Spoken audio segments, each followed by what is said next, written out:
Taking a look over the hardware configuration of this phone, the hardware configuration is starting with this one. The model number is S5.5. You have got a ARM-V7 processor on this device, clocked at 1.7 GHz. It is an octa-core CPU, MediaTek 6592 chipset, as we already told you. And here we have the display resolution. Display resolution is not affected because of touch capacitive buttons, because they are within the body of the phone, not within the display.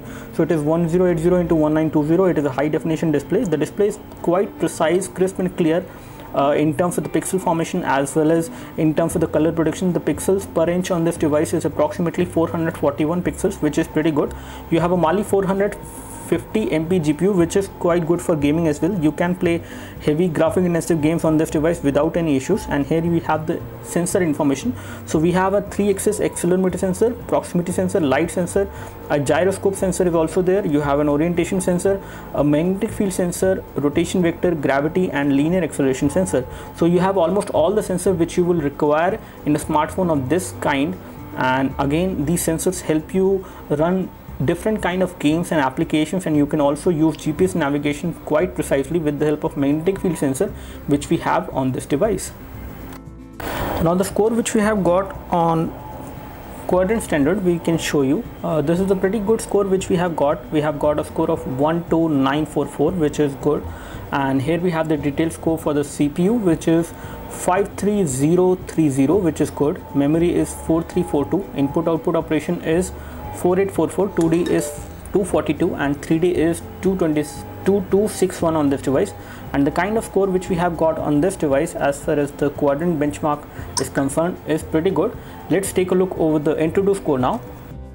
Now here we have got the score on Antutu as well, and on Antutu this device has performed pretty good. It is in between HTC One and Samsung Galaxy Note 2 on the basis of benchmark scores, and it has scored a score of 22166. As you can see, we have the detailed score as well on this device, which is this one. For the UX it is this much. The RAM is also good. You do have score which is pretty good for the CPU integer and floating point operations as well. So the CPU is pretty good, and the GPU as well has performed pretty good. 1432 for 2D graphics and 3902 for 3D graphics. That means you can actually play almost any kind of graphic intensive games on this device without any problem, provided you have storage for the same. On multi-touch, this device supports 5-point multi-touch, as you can see. On Ninamark, we have got a score of 56.5 FPS, and again this device is pretty good in terms of the benchmarks as far as all the benchmarks which we have run. We have also tried running some games, and because of even running some casual games and some of the benchmarks which we have done on this device, the device has become slightly hot, especially at this point. It is little bit more hot basically, and at times it might become more hotter as well, and this is something which I have experienced before this as well when I was testing this phone before today.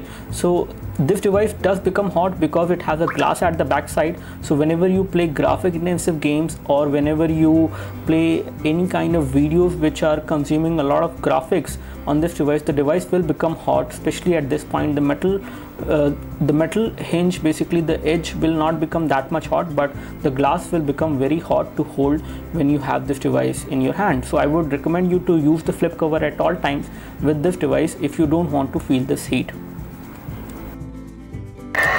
So now we are playing this casual game called Temple Run OZ. The kind of graphics it has rendered is something which I really like. All the colors and everything is looking pretty fine and crisp and clear on this device. The loudspeaker on the device is also pretty loud when I play this game. The response from the touchscreen is quite instant. There is no problem with the graphics or from any kind of response from the screen.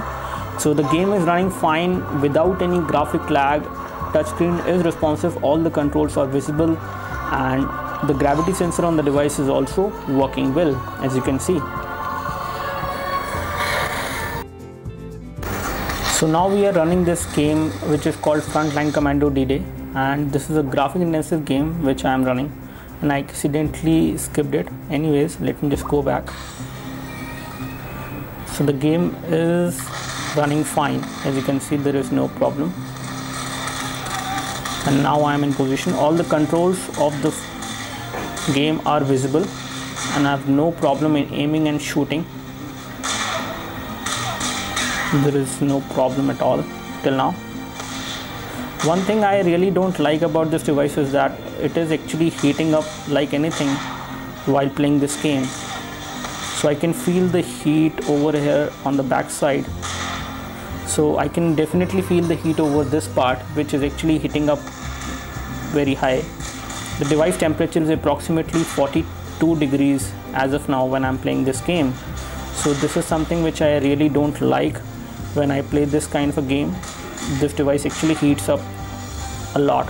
The graphics are fine, there is no lag of any kind on this device when I play this game, but heating up is something which is a major problem with this device when you play a graphic intensive game like this one.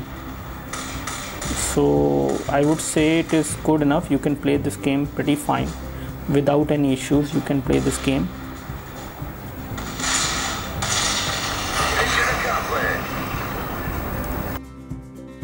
So now we are playing Modern Combat 4 on this device, as you can see, and this game is running fine. In terms of graphics, there is no lag of any kind.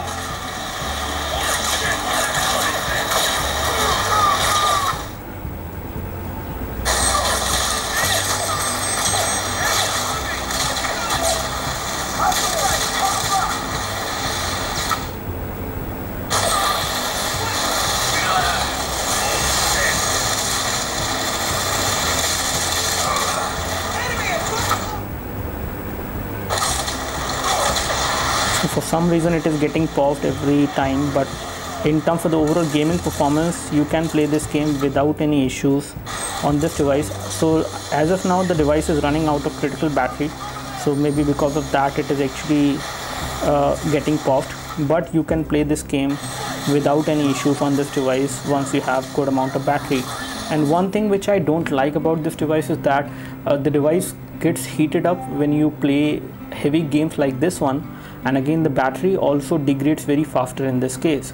So when I started playing these games which I have been playing, I started playing these games at approximately 25% of battery, and now it is only 12% because of the heating which has been done on the device, and the overall graphics which is being played on the Super AMOLED display. The battery drain is much faster when you play heavy graphic intensive games or whenever you watch high definition videos on this device.